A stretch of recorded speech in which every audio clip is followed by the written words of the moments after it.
नजर रखिएगा टेक महिंद्रा पे क्लोजिंग के वक्त। एक बार असित जरा अपोलो को मॉनिटर करिए। अपोलो का आज का लो एग्जैक्टली अगर आप देखिए 100 एक्सपोनेंशियल मूविंग एवरेज है और अभी मोमेंटम जनरेट होता हुआ अब 50 डेमा को क्रॉस कर रहा है। अब मैंने आपके स्क्रीन पे 2-3 चॉइस रखी हैं असित, एक हो गया अपोलो, एक हो गया डाबर। टेक महिंद्रा डिस्कशन कर चुके हैं, इनमें से क्या आप पिक करेंगे आप, या फिर कोई ऑप्शन ट्रेड आपके जहन में आता है? वीरेंद्र जी, अपोलो टायर में वेट करूंगा। अगर अनदर मतलब 2-3 पॉइंट्स अगर ये जाके टेकता है 227 के रेंज में, अगर वो होता है तो फिर we can start looking at 230 का call. Dabur I am not very fond of, because बीच में जो रैली आता है फिर वो kind of they stop giving the kind of rally. But Dabur is sorry Apollo tyre is looking good, but let's wait for another 2-3 points. I'll get back to in case it shows the momentum again. So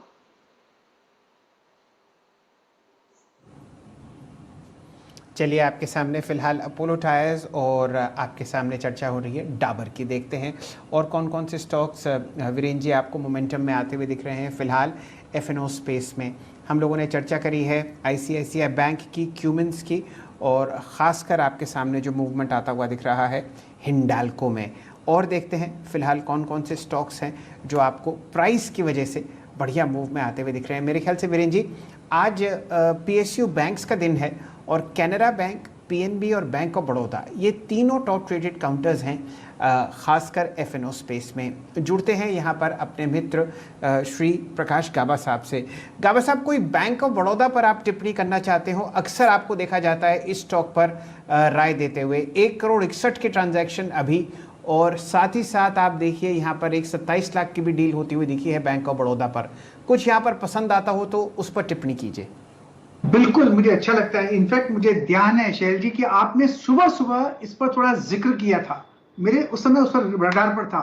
बहुत बढ़िया momentum है। Target तो बाद में सोचेंगे, लेकिन 86 का एक स्टॉप लगाना चाहिए। पहला टारगेट 90 रहेगा, फिर 92, 94 रहेगा।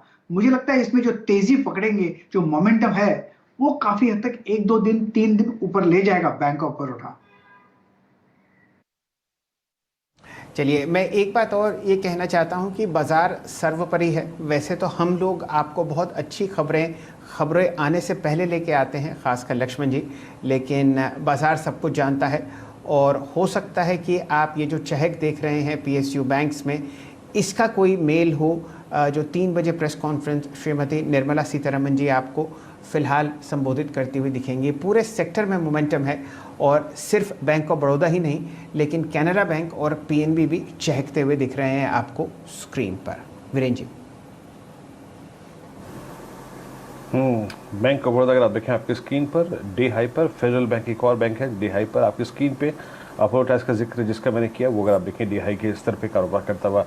राहुल जी, नई सीरीज में आपने बैंकों को और SBI को, PSU बैंकिंग बास्केट को रोलवर्स की शीट पे कैसे देखा? और आई थिंक अभी कुछ देर बाद जो एक बड़ा इवेंट होने जा रहा है उसके मद्देनज़र अगर कोई सरकारी बैंक ट्रेड करना हो जिसमें डाउनसाइड रिस्क काफ़ी लिमिटेड हो, अपसाइड पोटेंशियल काफ़ी स्ट्रॉन्ग हो, आपके जहन में क्या आता है? किसको ट्रेड करना चाहिए? We have PNB, bank of Baroda, Canara bank and finally SBI।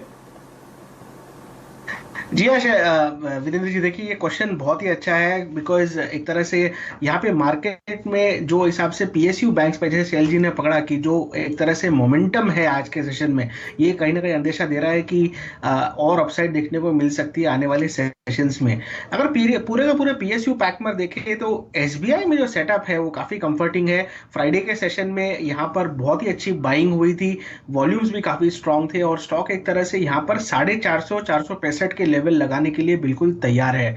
मेरे हिसाब से SBI को ही बाय करना चाहिए। 420 का स्टॉप लॉस रहेगा, तकरीबन 12 रुपए की रिस्क। और मेरे हिसाब से अगर जैसे जो हिसाब से इसमें सेटअप है, अगर कुछ पॉजिटिव अनाउंसमेंट आता है आज की 3 बजे की प्रेस कॉन्फ्रेंस में, तो ये स्टॉक इजीली कंफर्टेबली आपको 450 के लेवल क्रॉस करा सकता है। तो SBI बाय कीजिए, 420 का स्टॉप लॉस रहेगा, 450 और 465 के 2 लक्ष्य रहेंगे। ओके, SBI अगर आप देखें बाय करना चाहिए आपको। और राहुल जी, अगर आप देखें कहीं ना कहीं लीडर्स के साथ जा रहे हैं, लेकिन अभी जो शैल जी ने बात करी बैंक ऑफ बड़ौदा की, उसके बाद जो कहीं ना कहीं ये फीवर है और कहीं ना कहीं अगर आप देखें वाइब्रेशंस है पूरे बैंकिंग बास्केट में, अगर आप देखें स्प्रेड होती हुई। लुक एट कैनरा बैंक आपकी स्क्रीन पर आप देखें 158.90 पे डी हाई पर है। एक काम करता हूँ, जरा क्लासीफाई करने की कोशिश करता हूँ इसको कि एग्जैक्टली बैंकिंग में हो क्या रहा है इस वक्त। अगर आप बैंकिंग में देखें 4.4% ओआई एडिशन है।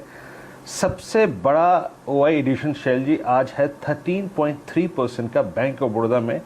देन आता है 8.1 बंधन बैंक में, और उसके बाद अगर आप देखें थर्ड पायदान पे प्राइस गेनर्स के साथ अगर आता है कैनरा बैंक, और उसके बाद पीएनबी में करीब 2.4%। यानी यकीनन पीएसयू बैंकिंग बास्केट अच्छा ओआई खींचता हुआ।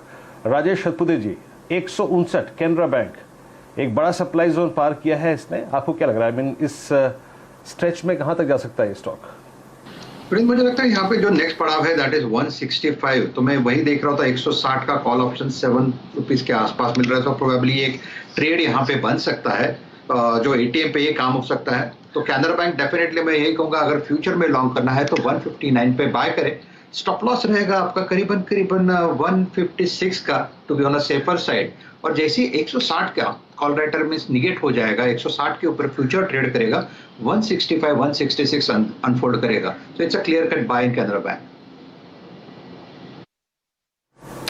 Clear cut by in Canara bank अच्छा मूव जनरेट करता हुआ पूरी की पूरी बैंकिंग बास्केट लेके आइए। कैनरा बैंक, फेडरल बैंक, साथ ही साथ bank of Baroda D high पर, एसबीआई वगैरह आप देखें तो ऑलमोस्ट अच्छी ट्रेजेक्ट्री में आके ट्रेड कर रहा है। इंडेक्सेस लेके आइए। बैंक निफ्टी क्या कर रहा है? बैंक निफ्टी है करीब 35,425। यस, ऑलमोस्ट अगर आप देखें कुछ मिनटों पहले, उस महत्वपूर्ण इवेंट से पहले बैंक निफ्टी, जरा प्लीज इंटरडे चार्ट लेके आइएगा आप। शुरुआती अगर 20 मिनटों को छोड़ दें आज बाजार के, जहां पर बैंक निफ्टी 35,550 तक भी गया था, आज की जो 80% ट्रेजेक्ट्री है अब तक की, उसके हाईएस्ट क्लस्टर में शैल जी इस इवेंट से पहले आकर बैंक निफ्टी ट्रेड कर रहा है। ICICI bank, axis bank, Kotak Mahindra bank और एसबीआई। इस वक्त अपने आप को थोड़ा सा हम लोग केंद्रित रखते हैं बैंकों तक, क्योंकि अगर आप देखें बहुत कुछ है भी नहीं डेरिवेटिव्स वाले पार्ट्स में बैंकों के सिवाय। But let's bring Kotak Mahindra bank, एक प्राइवेट बैंकिंग स्पेस का काउंटर जिस पर शायद बात करनी बनती है।